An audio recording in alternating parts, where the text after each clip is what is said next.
Howdy folks. As I'm driving home in me Mini, I've been thinking about radiation, specifically what is referred to as non-ionizing radiation. And it seems to me that is a logical inconsistency right there. Radiation is, electrical and electromagnetic in nature, and if we can, burn aluminum foil, probably tin foil too, it bursts into flames in a microwave oven. So we can empirically show that microwaves, although invisible, are real without using detection devices. Obviously, it's real. So it may seem stupid to even have to make that statement first, but whatever. So microwaves are real, and no tests were formally done to determine the safety of the cell towers and even the radiation that comes off of the good old power lines there. Because every piece of metal is an antenna, and every wire that's electrified is a sending and receiving antenna if it's sending out an AC signal. And we use AC power, so it's all an antenna at some level. But specifically, the cell towers for the phones and the 5G and all that are microwave band and high frequency. And we're told, well, it's safe because it's non-ionizing radiation. Just like the Wi-Fi in the house, it's non-ionizing. Just like the Bluetooth that goes right in your ear is non-ionizing. And well, that, on the surface, we're like, oh yeah, we trust our authority figures and corporations, completely. They would never mislead or misdirect or not say something that was important and relevant, right? Well, history shows they would, but that's not what I'm talking about. I'm talking about the logical inconsistency of making a statement that there is non-ionizing radiation.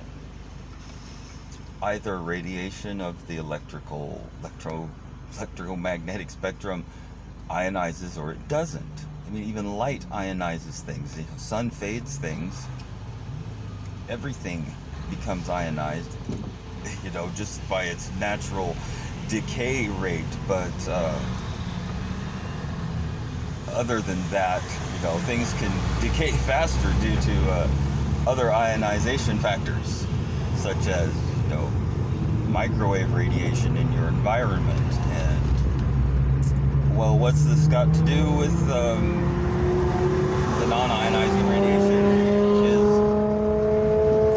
Almost lost my train of thought there.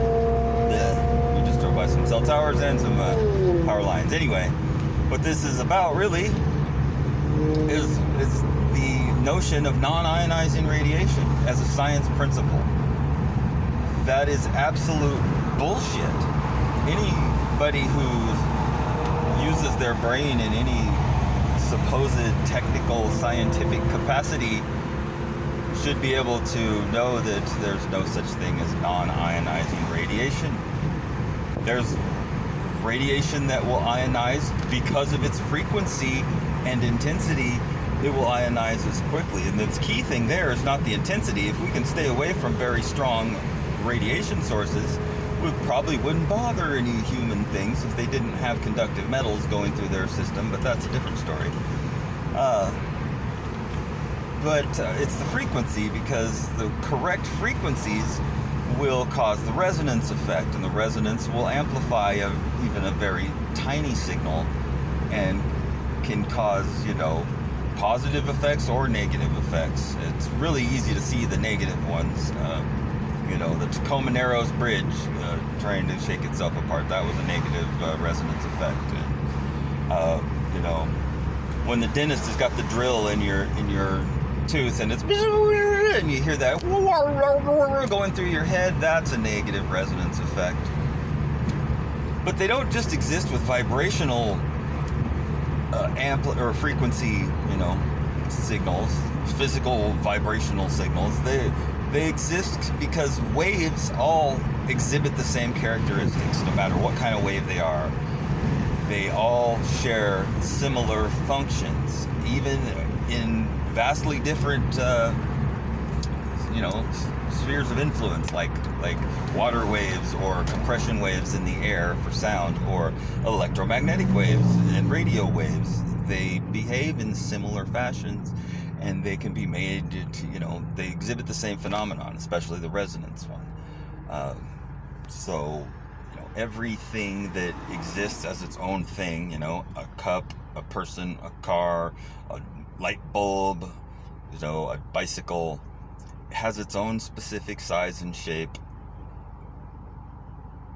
And when electricity passes through it, it will bounce around and create resonance points within it. Now, you can't really see them, but they can be detected, I'm sure.